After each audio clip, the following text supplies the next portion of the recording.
Okay, we're here this afternoon under the guise of Futurama, a festival of Brexit and all things for the future for young people. I had the privilege and pleasure of speaking with Julie Ward, our MEP. Good afternoon, Julie. Good afternoon, Peter. Yes, in spirit, I still am an MEP. I will never give up the title. MEP in spiritus. And we were joined also by Rachel Ashley and Catherine Reynolds, who are also major activists in the Remain movement. I'm going to start by kind of just asking you if you could summarise 4 years in about 40 seconds of where we are now and how we got there, Julie. You know, what is the state of play with Brexit as it is, and, you know, anything you want to mention in the last 40 years, but in a few minutes, maybe. Well, we're in a right royal mess, really, aren't we? And it didn't just happen over the past 4 years. I don't believe that we lost the referendum in 2016. I think we lost it decades before that because we had failed to do any meaningful citizenship education. So we had a whole generation of people who actually didn't understand what it meant to be European. And in fact, people who didn't really understand what their rights and responsibilities were as British citizens, or, you know, even townspeople. People just didn't seem to understand what a mayor does, what an MP does, you know, so why would they know what an MEP does? Of course, now we're in a situation where many more people know what they're going to lose. And it's only at that point, really, where things have seemed so bleak, and they are bleak. We're in a very difficult situation now because most of the people who voted Brexit did not vote for the kind of Brexit they're about to get, which is going to severely limit us in so many ways. I really feel that we are, as a nation, incredibly diminished now. But along the way, many of us have found each other. We found community. We've learned all sorts of incredible skills. We've come together in extraordinary ways. We've created an amazing European movement, and we're not going to be quiet. Absolutely, and I want to come to a specific about your role in with creative arts as well in a moment. But just to sort of go back on that, yes, we have formed incredible friendships. That's really important. I was speaking to Ben Chambers last night about this. He said, I said, has Brexit given us anything? He said, no. I said, well, actually, we wouldn't know one another but for Brexit. So that's one important thing. And this morning, since you mentioned education, I was interviewing a woman, Irina Friedman, who's a Jewish lady who works with us around here. She's just written a book on foreigners, invaders, and, you know, and what have you. And she was pointing out, and I'm sure it's not exclusive to the Jewish system of education, but it requires reflective practice, emotional intelligence, and critical inquiry, and all skills that generally aren't taught in tick box education, and to keep questioning. And I used to be a scientist once, so I constantly ask questions to the point of irritation, both to me and others. So do we need to reform education is the first thing to ask. Yes, absolutely. What's been happening with the Conservative government, not just this current Conservative government, but also the previous iteration, is that our curriculum has been increasingly narrowed and target driven. And so, and the arts and humanities have been given less, they've been given less of a platform and been made to look less important. Whereas actually creative art skills are the skills that are transferable. So you learn to think creatively and maybe think with their hands, so are very, very practical, are often best placed to deal with the unknown, with the unexpected, to be able to problem solve, to work cooperatively, to think themselves out of problems. And so whilst we've been narrowing the curriculum and had a government that obviously just doesn't care about that kind of creative education, we've needed it more and more and more. But of course, one of the things that happens when you encourage people to question and to think is that they actually begin to question power structures. And of course, that's the last thing the Conservative government want. They don't want really educated, inquiring, curious generation of people to come up. You know, what they're really looking for is people just to do as they're told and to be so busy, harnessed to, you know, whatever whatever service sectors are going to be left, you know, or so devoid of hope that they won't be questioning the status quo. So we're not getting that kind of creative education in schools as much as we should do. And I should say, you know, I just want to pay tribute to the teaching profession, because we do have some absolutely amazing teachers. But the kinds of creative education that I'm talking about really now are happening outside of school hours, and they're happening through arts, through all kinds of community initiatives, through stuff happening in forest education, for example, you know, outdoor education. And more and more and more, we've got to really support that non-formal, informal education sector. So the kind of thing that Ken Robinson was talking about many years ago. Turning to your experience in the arts, actually, there was a really good tweet by Howard Goodall the other day, calculated the costs of actually being able to extend the arts into Europe, and he was more or less saying, forget it, guys, because British arts are finished. Is that too bleak a picture from your perspective? I think there's going to be there is going to be a very difficult transition period for the arts, and COVID is a double whammy for all of us. However, the artists that I know across all borders, so I'm still communicating and working with artists across all borders, they still will pursue those relationships. But it will be harder, it will be more difficult. Maybe they won't be paid, you know, maybe they'll be doing it voluntarily. I think that many artists create because it's an imperative to create, but actually what artists need is to be able to pay the bills because of their creativity. So I don't necessarily think that it'll stop, but I do think it's going to be increasingly difficult for people to earn a living from their creative practice. And we should be finding ways for new and emerging artists to come through. And I think maybe that's where the gap is going to be, because young people now doing creative arts courses in this very difficult time, you know, locked away in the universities, not able to access the kind of teaching that they would be normally expected to teach. Those people are going to be very, very worried about about going into arts professions. So that's probably where a lot of our focus should be. But I mean, I'm currently talking to a Greek friend of mine about doing a project on Byron, because where I'm living in County Durham, Seaham Hall was in fact a place that Byron lived in during some of his life. I also have family in Nottingham, and of course he was born at Newstead Abbey in Nottinghamshire.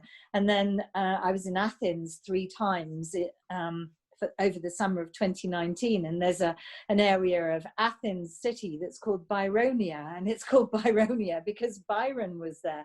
So my Greek actress friend and I were going, there's a great project here, you know, we need to start doing something about this. So I think that, you know, where we've got that connection already, and where we feel excited and inspired about things, we will probably do them. But it's going to be extremely difficult, I think, for young artists.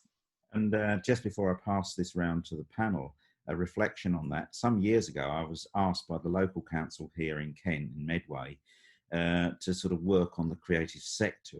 And what the toad, sorry, I meant the councillor. I said toad, I meant councillor, who hired me, was a Tory. He was banging on about this. These musicians and other people, they're not economic units. They don't make enough to pay taxes, was his point. Well, they seem to be getting exactly what they deserve. Is the rather odd, but there's lots of oddities in Brexit. So I'm going to you just reminded me, because I turned the work down. I just couldn't face doing it because I thought it was wrong. But anyway, there we go. Now to Rachel, please. We're going to turn towards the toxic combination of COVID and Brexit. Over to you, Rachel. Well, gosh, I mean, it couldn't have been planned anymore to be any more of a disaster, could it? Brexit and COVID at the same time. It's a brick wall and it's weeks away. And it's terrifying. Now, there are rumours swirling that an extension is going to be asked for, but those rumours have always been swirling. Every time we seem to reach some kind of an impasse, there are rumours and rumours and rumours upon rumours. Do you think that, given the unique and epic scale of this disaster, that there is any way to ease the pain? Sometimes I think things have to be very broken in order to be built back, and none of us, if any of us had been asked to project ourselves forward from the actual referendum in 2016, we could not have imagined a worse situation. But in fact, really, really broken things might be a better situation than a half-baked kind of mess up. You know, when the financial crash happened in Iceland, you know, people lost everything. But several good things came out of that. And one of them is that the Icelandic government actually took the bankers to court and jailed them. And I wish, you know, our government would have done the same for the people who've caused the financial pain. You know, people should be paying for their mistakes. Yeah. But the other good thing that happened is that Iceland crowdsourced a new constitution, and it did it in an incredible way. I'm so sorry. Cummings has just gone. Oh, sorry, you'll have to edit that out. It's not even Christmas. Well, maybe it is. It feels like Christmas. Sorry, Peter, you'll have to edit that. This proves that it's live. No, it's really exciting. My kennel may be burning in the oven, but carry on. Okay. I'm so sorry, but yeah. No. Well, you know, so I really resent the fact that I am a subject, not a citizen. I really resent that. You know, I want to be a fully fledged citizen, and I want us to have a written constitution. And I think that our democracy is now so broken that the best that could come out of this is the demand for us to have a constitution, a proper bill of rights. You know, let's really look at how we could not just build back better, but build back differently. I'm a bit fed up with this build back better, because I don't want the same old anymore. I want real radical change. And if you look around the world, you know, and Iceland is just one example, you know, they had a pots and pans revolution, you know, and then they crowdsourced a constitution, and the country's, you know, it's doing quite well actually. So maybe there's a little bit more pain, you know, but I do have to say, I mean, I really agree with you. I think that we've never moved much further than being a feudal system. And the same people who have always been in power and have always had all the money still do. And it's going to take something really profound to change that. And maybe that is what is upon us. Is it possible for there to be, you read contradictory things. Is it possible for the transition period to be extended? Could it be extended but given a different title, so as not to upset certain factions in the government? Is it possible for, given the unique circumstances, for the whole thing to be suspended for 2 years? There is a petition going around asking for suspension and a referendum on membership, even though legally we have left. But you know, legally, it's a political construct, and politics isn't gravity. It changes and shifts. It's not static, is it? So what are your thoughts on those things? Well, first of all, just to you know, reflect a little bit on the fact that I left the world of drama for politics, and I could have done with less drama in my political life, really. You know, anything is possible. We couldn't have predicted all the things that have happened, and I still think anything is possible. But there's a lot of face to save. And that maybe is where we should be looking, and that's on both sides, that both the UK and the EU in a way need to save face. And so I think the most likely thing is some kind of deal, but you know what, it won't really be worth the paper that it's written on. And they'll spin it as a deal, and you know, they'll wave it around and they'll say, hey, look, we've got a deal, isn't it great? And I think our job is to expose, you know, how thin that deal is, how useless it is, you know, that you know, we've got this instead of all the things that we had before. Wouldn't we rather have the things that we had before? And because the pro-European movement has been so awakened by the threats and the very real removal of so many of our rights, we're not going to be quiet. And I think that it's our duty to continue to be truth tellers, and to, you know, to keep demonstrating what we could be having if only we were still part of the EU. And so keeping our eye on what the EU is doing is very important. So, you know, the multi-annual financial framework, the MFF as it's called, has just been agreed by the Parliament, and has got extraordinary increases of budget for most of the things that people in this country care about. More regional development money, loads of money for Green New Deal, you know, which is building back better and building back differently, for sure. Lots more money for Creative Europe, for the citizenship programme, you know, for the research and innovation Horizon programme.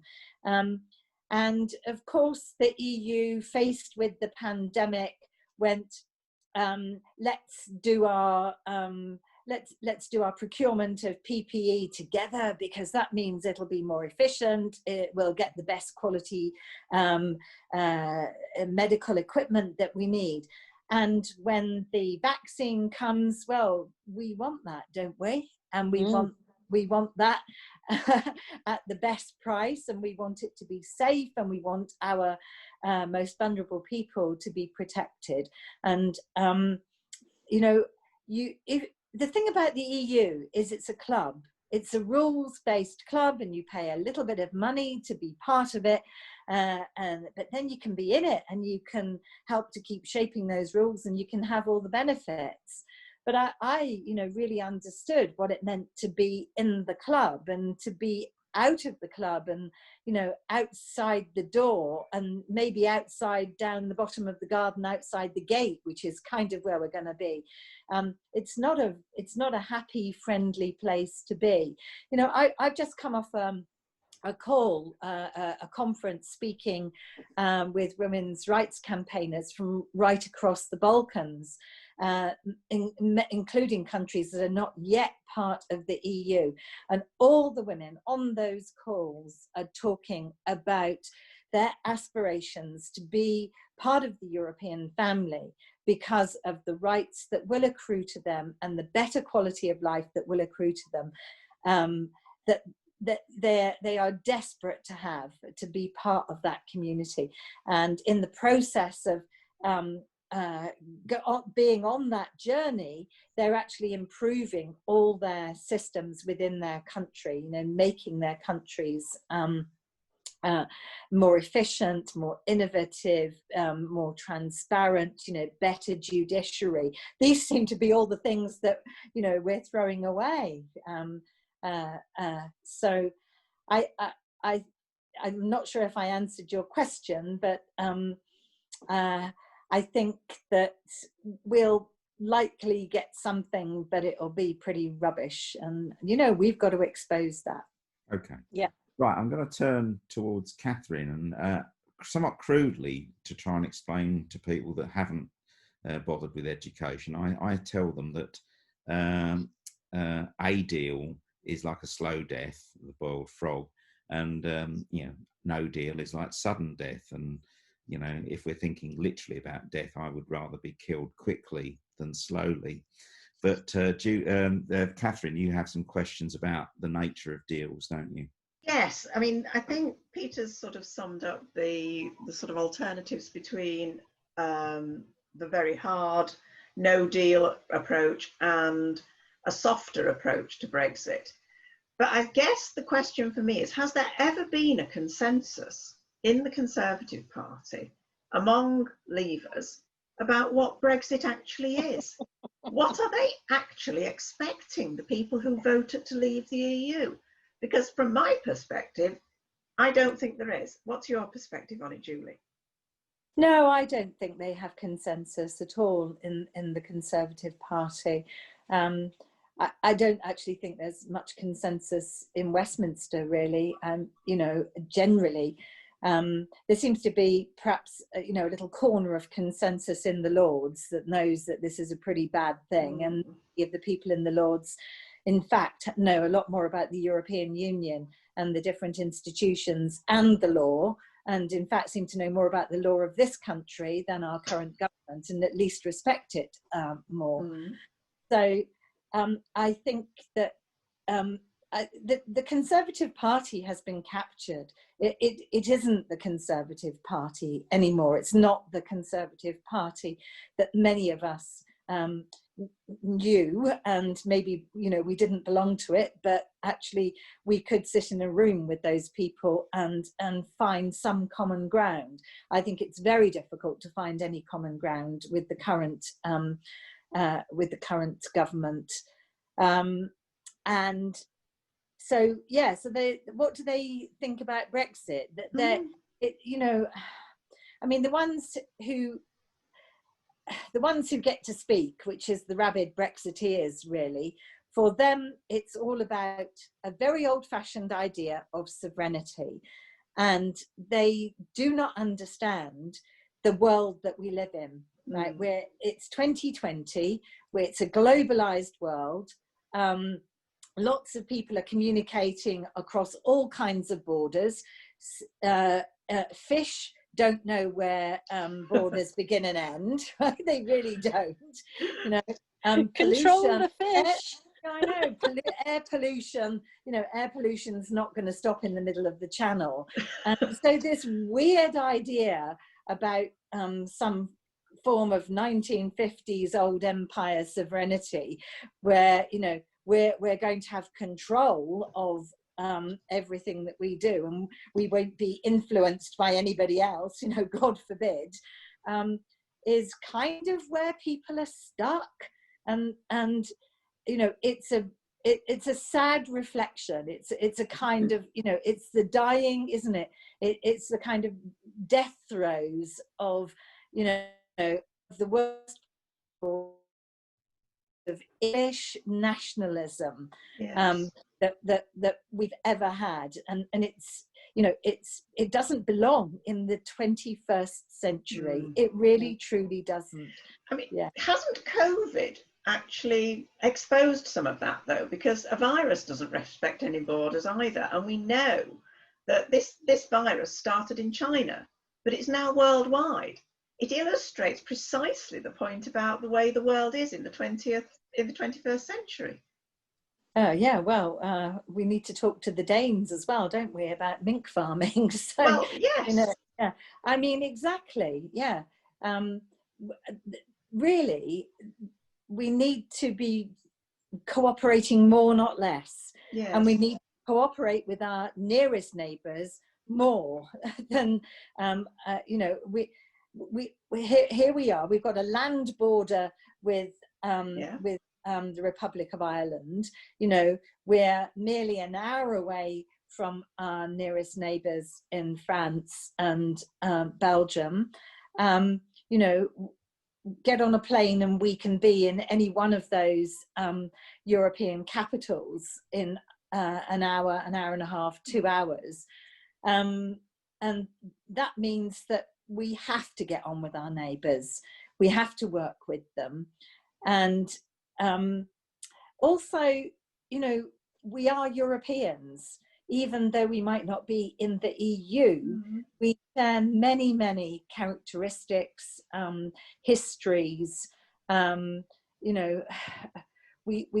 have a common history as well with so many people across Europe, and nobody can take that away from us. I often talk about my refugee ancestry because my ancestors were Huguenots who came here during the first wave of refugees, in fact gave the word refugee to the English language and brought with them lace making skills and founded the wealth of Nottingham City, which still has a lace market. Oh, wait a minute. Boris Johnson has resigned. What? No? No, I made that up. I thought you must have done. I mean, frankly, Julie, how likely is that going to be? Well, it's very interesting, isn't it? Boris Johnson wanted to be Prime Minister, but he didn't want to be Prime Minister in a crisis. Yes. He's lazy. He's so lazy. He's really not interested at all. He's interested in the trappings of power, but not the job. Yes. And, so he's achieved his goal, but in the worst possible circumstances as far as he's concerned. I really love what Led by Donkeys did. They did that 10-minute film about the failures of Dominic Cummings and Boris Johnson from December the 31st all the way up to the middle of May. And I happened to be living in Barnard Castle at the time when Dominic Cummings decided to test his eyesight. So I'm furious because I was obeying the rules and taking care of my very vulnerable father during that period of time. But Led by Donkeys came and did a film and projected onto the walls of the castle at Barnard Castle a 10-minute film, which, what Led by Donkeys do is tell the truth. They just replay the actual facts, the real news, all the comments and quotes and things that people said. And there it was in front of us, a lazy Prime Minister, who couldn't be bothered to turn up at Cobra meetings, who, just wanted to, show off to his new girlfriend at Chequers, what the trappings of power. But that's not what we need. We need somebody who's going to roll up their sleeves and, really understand about what it means to be a leader in a complex world in the 21st century. When there's so many things that we need to address. Well, I was just going to come on to that, Rachel. What I was going to say was, all the opposition parties, one of our biggest problems in the campaigns we've kept running has been not people who voted leave. We can deal with them. It's people who actually voted Remain and who have just accepted that there is absolutely nothing that can be done any longer and will just have to put up with it. And are not prepared to even make their voices heard. They still actually think this is not a good idea. In fact, I do wonder whether some of them think, oh, well, it'll be better if we do it, frankly, the way that some of the responses we get. So my question is, the Labour Party has taken a particular line about Brexit. And yes, technically Brexit has happened. We're not part of the legal processes of the EU. But everything else is still aligned in exactly the same way as it was. And my assumption is that that is to avoid adverse publicity for the Labour Party in terms of a Brexit policy, because that's just waiting in the wings as I see Johnson's attacks at PMQ.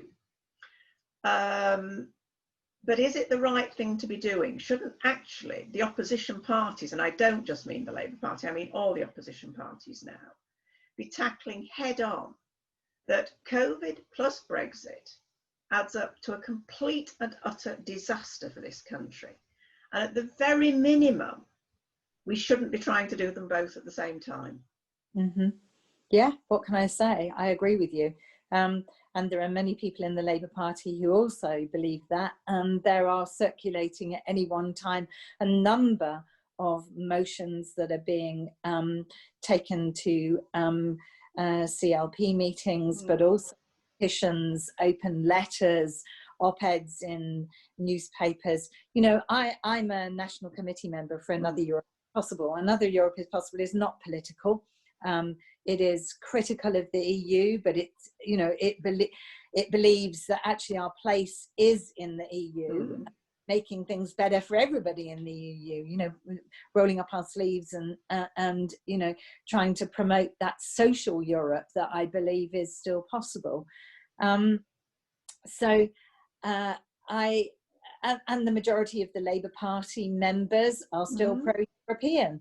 So a number of organisations and different campaign groups that, you know, that were on a trajectory to try and stop Brexit, and then to try and get you know, an extension to the transition.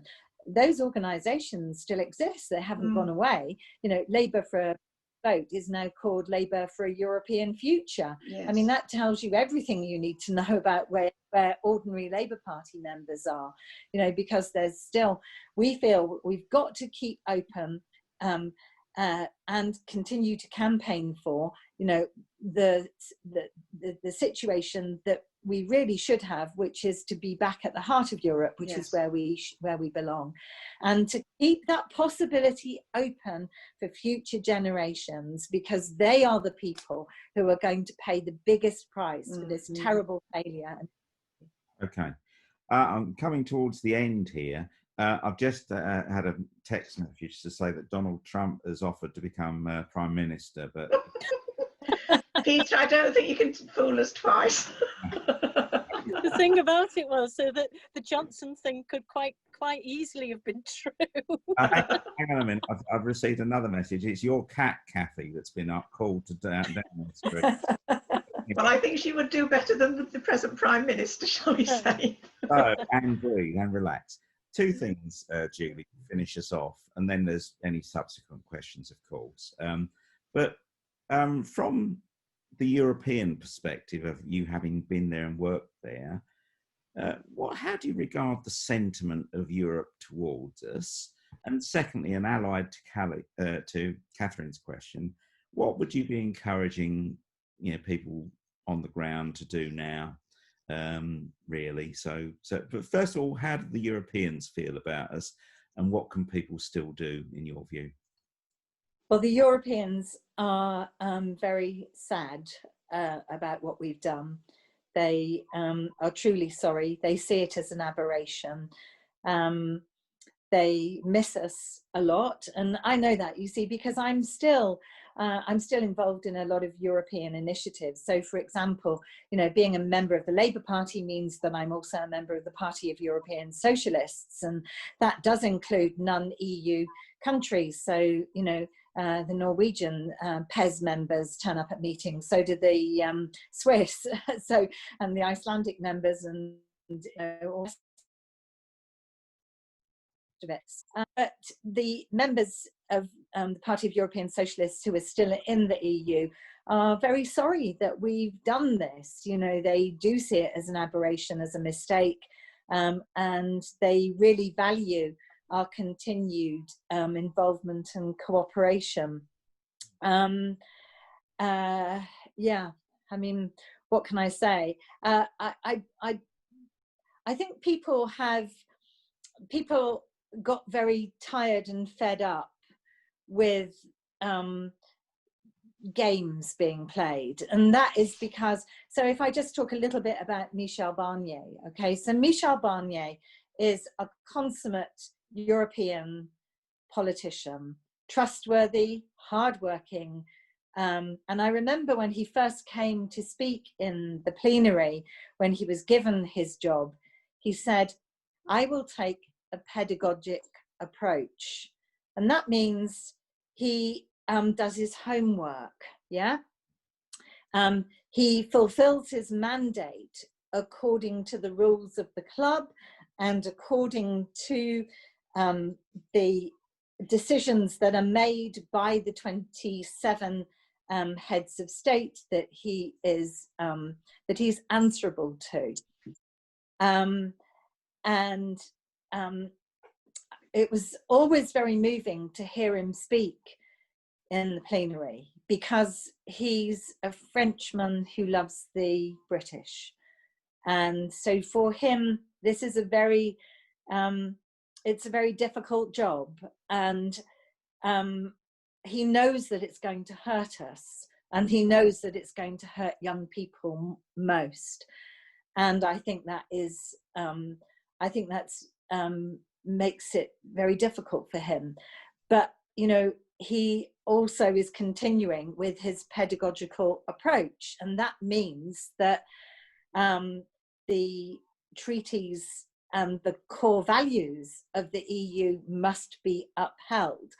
And so what we're doing as a country is seen to be an act of self-harm, because there is no good Brexit. You know, I mean, I would, when the Labour Party was trying to promote a jobs first Brexit, I mean, I could not bear to ever, you know, I refused to be in any of those campaign pictures. And I could not say it because it doesn't exist. There is not a jobs first Brexit. All we can do is try and mitigate some of the harm. And I think that we're still in that position, trying to mitigate harm. Just a quick question on that. I see Barnier exactly as a pedagogical leader, someone who deals with the detail, who sticks to a set of principles and all of those things which our current Prime Minister does not care for. But if you manage 500 million people, you have to have a few rules. We've had a few rules just to get through this interview, but we're not 500 million, so there have to be a few rules which people don't understand. But yesterday he broke his pedagogy a little bit. Unusually for a diplomat, he went out onto the football pitch in Regent's Park and said he was looking for a level playing field. From your insider knowledge, was that a sheer how did you interpret it? Was it sheer frustration, or was he just having half an hour off, or whatever? Well, he's also a human being. Yeah, exactly. He's a human being. And, you know, I tell you another wonderful story about Michel Barnier. As Rachel knows, I supported a lot of people to come to both our parliaments, to the parliament in Brussels and also to the parliament in Strasbourg. And I often supported the not the usual suspects. So I wasn't up for giving lots of freebies to councillors, for example. I wanted ordinary people to come and to see the work that I did. And so I brought across some organisations who worked with homeless people, particularly a wonderful organisation called Coffee for Craig that runs projects in Manchester. In fact, one of the women who set up the project, her brother was Craig. He died on the streets. And, you know, when those terrible things happen in your life, you then become campaigners for everybody involved in those kinds of situations. So Hendricks and Risha, who run Coffee for Craig, came out to the European Parliament, and when there was a Parliament for poor people happening, and this happens once every 5-year mandate, they have this get together with this Parliament of homeless people, people working on anti-poverty projects, people working, you know, all kinds for food banks. It's basically, you know, a big get together for all those organizations from right across Europe who are working with the poorest people, and also the people who've had those lived experiences. And it's run like a parliament. Okay. And it uses the plenary chamber. And so I was in the chamber and I was listening to some of the things that were being discussed and some of the debates and the speeches. And I suddenly realized that Michel Barnier had come into the room and was sitting there and was listening to the conversations that were happening, the debates that were happening. Hadn't come in to speak, he'd come in to listen. And of course, he's a very tall figure. Everybody knows who he is.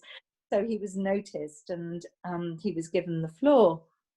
And he excused the fact that he hadn't been able to attend the whole conference. And he then talked about how important he felt that this initiative was, and how he had, as a result of engaging with people living in poverty, he'd actually changed the laws on bank accounts, accessible bank accounts being given to people who previously couldn't have bank accounts. And so people who didn't have bank accounts, where you can't get rent, you can't get a job, there's all sorts of things to do. So I was very impressed with the fact that he just come into the space, and he felt it was important for him to do that and to keep up to date with the situation for those people. And then at the very end of the event, I went across to him and I introduced him to Hendrix from Coffee for Craig. And, you know, he had all the time in the world to speak to us. You know, I just have so much respect for that man, because despite the difficult job that he's doing, he's never forgotten about the most excluded people from our communities. And isn't that the kind of leader that we would like to be Prime Minister of our country? You know, somebody who has got that sensitivity and will listen and understands, and will always be thinking, how can the work that I do include these people? Yeah. That's where we need to be. Okay, final round. Any supplementary questions from you, from Rachel and Catherine? Just listening to you talk, you know, I'm kind of close to tears. It's just all, what can we do? What can we keep doing? Well, I think that it is important to keep telling the truth, you know, to be constant. I think if anybody looked at my record in Parliament, I hoped that I was predictable in my constancy, that I only came into politics to defend the Europe that I believe is possible, and I'm still defending it. You know, I was losing sleep way before I was selected to stand. I mean, I put my name down on a form in a fit of anger in 2012, and never expecting to be selected or elected. And I did it because I was already losing sleep. You know, I was already worried about the Daily Mail headlines and the lies that it was telling about the EU. And that hasn't gone away. So, you know, and I think that I'm going to continue defending that vision of Europe that I believe is possible, because I feel in the end that young people will take a lead and will put us back at the heart of where we need to be. So let's, you know, and I always felt on all the incredible actions that we did, the campaigns and everything that we did, that in it, and we would be where we needed to be. So let's harness all that incredible creative energy and the community that we've built together, and because we know that we're right. The sorts of things we do, we break them down under sort of macro and micro, but breaking parliamentary paralysis is one of them. This mythical 80 majority it's not a unitary authority. the Conservative Party, there are visible cracks in it every day now. Can we break down that 80 unity? Can we, of course, support the opposition across all sides? That's part of breaking parliamentary paralysis. Can we take back control of the media? That sounds like a common phrase. Can we write to media? Can we make our own media? That's not as effective as the big ones, but you will also know that we parody the Mail and the Sun and the Daily Express, which they're not too bothered about, of course. And on the individual level, of course, we go out on the street to what I call Brexercise people and keep giving them information so they don't keep saying borders, money, and whatever else it is. So sovereignty, yeah. Laws, that's it, yeah. Catherine, have you got a final question? No, I don't think so. I think I'll leave it at that point. Okay. Have you got anything that you want to tell us as a final remark, Julie? Europe belongs to us, doesn't it? It doesn't belong to governments. It doesn't belong to leaders. Leaders come and go, parties rise and fall. And Europe is ours, and they can't take it away from us. It's ours. I have one question, actually, hypothetical one. Do you consider we'd even be sitting talking today if Britain didn't have a 20-mile bit of sea between it and Europe? Yeah, being an island nation does set us apart. It does create certain. It is a separation, isn't it? And I think that has had maybe an impact. I'm a great swimmer, and I'm in water whenever I can manage it. And actually, I've seriously considered, training up to swim the channel, because I felt that maybe that's something that needs to be breached, at some point. So, yeah. But yeah, I don't know. We mustn't turn in. We must turn out. We must look beyond borders. We must look across those bodies of water. And we've got to maintain all the links that we can in whatever ways that we can. And you know what? The Conservatives wanted to win, but they didn't want to be in government at this incredibly difficult time, and certainly Boris Johnson didn't. So we've been busy. We haven't been twiddling our thumbs. I mean, I lost my job at the end of January, and I have been really busy all year.